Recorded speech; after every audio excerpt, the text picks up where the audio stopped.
So when we learned of the requirements from the IRS for our nonprofit hospital, I work for Children's National Medical Center, we also realized that of the other 10 to 12 hospitals in DC, most are nonprofit, all would be conducting their own needs assessment. And that's the path that the hospitals were on. At Children's, we had actually already conducted a needs assessment in 2009, so we knew how labor intensive that process can be. It was costly, it took a long time to do it right. So it kind of hit us. Why in this small defined area, I mean, at least for DC, it's a very small area geographically, why are we producing 12 different needs assessments where our geography more or less overlaps with the other hospitals?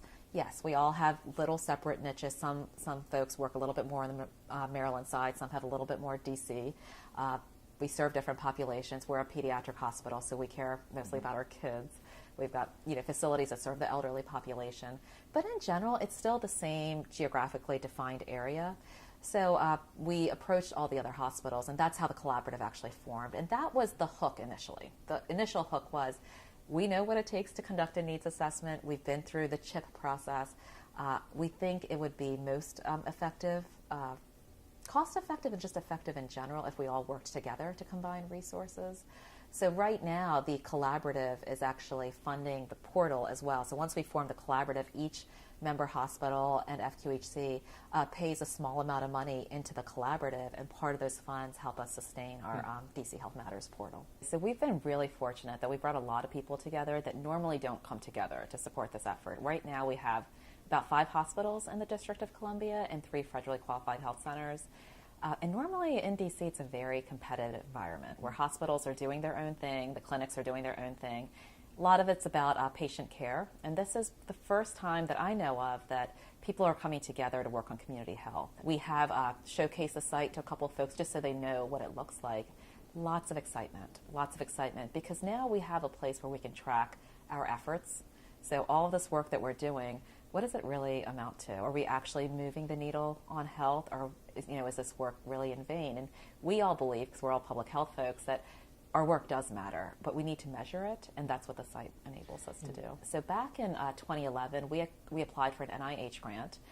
We applied for this grant to develop a community-driven health portal, and we partnered with the Healthy Communities Institute to develop this portal. And essentially, we used the HCN product as the foundation for this.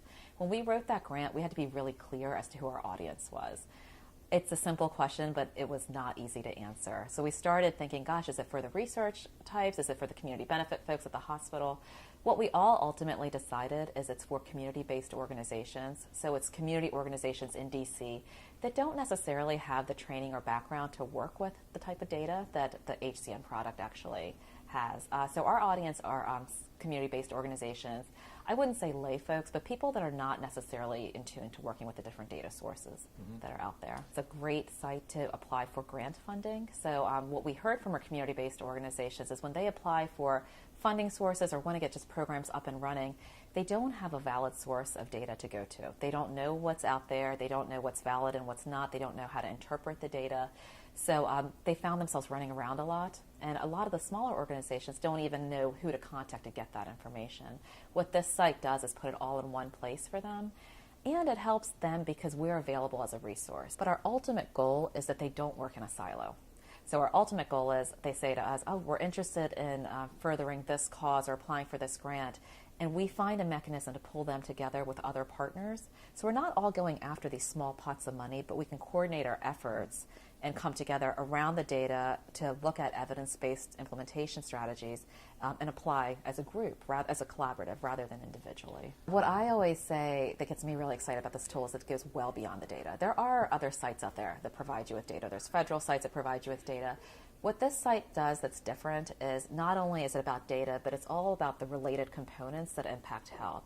So in addition to data, it's what promising programs are out there that can actually help you facilitate change. So now the data are telling you that you have a problem with something like childhood obesity. Most people probably already knew that. What they don't know is what are the local resources in the area that can help you with that? What are some of the promising programs that have actually had results? And something new that the DC site has added, which I think is fabulous, is what are the related funding opportunities? So one part of the site is called the topic areas, where it pulls together all of this information. So if I'm interested in childhood obesity, I can look at what are the data indicators for childhood obesity, what are the local resources, what are the promising programs, and the new component is, so what funding is out there that can actually enable you to do something about this? What are the resources? So the next phase of our work that I'm really excited about is moving from here's the information, which is great, 'cause until now DC actually hasn't had that information easily accessible. But the next phase is how do we get people to use that information to work collaboratively? So more of that active engagement.